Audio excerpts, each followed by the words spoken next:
Just 2 minutes ভিডিওতে স্বাগত জানাচ্ছি আমি তোফায়েল শিপু।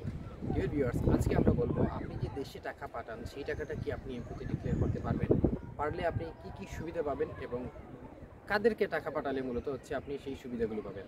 প্রথমত হচ্ছে আপনি যদি এমপিতে টাকা পাঠান তাহলে সেই টাকাটা ডিক্লেয়ার করতে পারবেন। দ্বিতীয়ত হচ্ছে আপনি যদি আপনার বাবা মা ছেলে সন্তান অথবা আপনার যদি স্ত্রীকে টাকা পাঠান কেবলমাত্র সেই টাকাটাই আপনি ডিক্লেয়ার করতে পারবেন। এই ছাড়া যদি আপনি অন্য কাউকে টাকা পাঠান তাহলে সেই টাকাটা আপনি এমপিতে আপনার ডিক্লেয়ার করতে পারবেন না। আপনি যদি এই শ্রেণীর মানুষদের টাকা পাঠান তাহলে সেটা হচ্ছে আপনার এমপিতে ফর্মে হচ্ছে কনসিও আলিমন্থে একটি কলাম আছে, সেই কলামে হচ্ছে যেই টাকাটা পাঠাবেন সেই টাকাটা আপনি ডিক্লেয়ার করতে পারবেন। তৃতীয়ত হচ্ছে সেই টাকাটা আসলে ডিক্লেয়ার করলে আপনার কী উপকার হবে। তো আমি একজন ভাইয়ের উদাহরণ দিয়ে বলছি। গত 3 দিন আগে ওনার সাথে আমার দেখা হয়েছিল এবং উনি বলছেন যে ওনার প্রায় 800 ইউরোর মতো কি আসছে, এমপু আসছে। উনি যে ডিক্লেয়ার করছেন, ডিক্লেয়ার করার পরে হচ্ছে উনি 800 ইউরোর মতো হচ্ছে এমপু ওনার কাছে পাবে। তো উনি কী করেছেন, এরপরে ওনার বাবাকে টাকা পাঠিয়েছিলেন প্রায় 5000 ইউরোর মতো।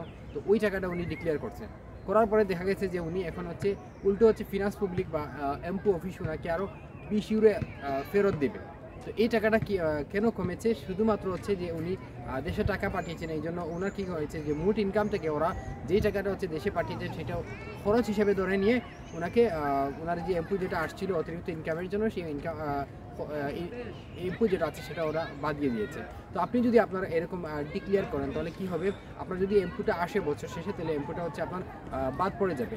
এছাড়াও যদি আপনার ইনকাম কম থাকে তাহলে অনেক ক্ষেত্রে আপনাকে কী করবে, এমপি অফিস থেকে আপনাকে উল্টো আরও টাকা দিবে, যাতে আপনার ইনকাম কম, আপনি সেই টাকা দিয়ে আপনি চলতে পারছেন না বা আপনাকে হেল্প করার জন্য আপনাকে কিছু টাকা ফেরত দিবে। তাহলে আমরা যারাই আসলে প্রবাসে আছি, ফ্রান্সে আছি, প্রায় সবাই হচ্ছে আমরা কী করি, দেশে টাকা পাঠাই, কিন্তু না জানার কারণে আমরা সেই টাকাটা হচ্ছে আমরা যাদেরকে টাকা পাঠালে সেটা আমার এমপিতে ডিক্লেয়ার করা যাবে বা এমপি থেকে আমি সুবিধা পাবো, সেই তাদেরকে হয়তো আমি টাকা পাঠাচ্ছি না পাঠিয়ে আমার বাইকে টাকা পাঠাচ্ছি, বোনকে টাকা পাঠাচ্ছি। তাহলে সেই টাকাটা কী হবে, আমার এমপিতে আমি ডিক্লেয়ার করতে পারবো না। আর যদি আমি আমার বাবা মার কাছে টাকা পাঠাই, স্ত্রীর কাছে টাকা পাঠাই, আমার ছেলে মেয়ের কাছে টাকা পাঠাই, তাহলে সেই টাকাটা না জানার কারণে আমি এটা ডিক্লেয়ার করতে পারছি না। তাহলে আমরা আজকে থেকে আমরা গত বছরের এই সময়ে আমরা যাদের কাছে আমাদের টাকা পাঠিয়েছি সেই টাকাটা আমাদের এমপিতে আমরা কী করবো, ডিক্লেয়ার করবো এবং যে সুবিধাটা আছে সেই সুবিধাটা নেব। আশা করছি আমাদের ভিডিওটি ভালো লেগেছে এবং ভালো লাগলে অবশ্যই আমাদের চ্যানেলটি সাবস্ক্রাইব করুন। ধন্যবাদ সবাইকে।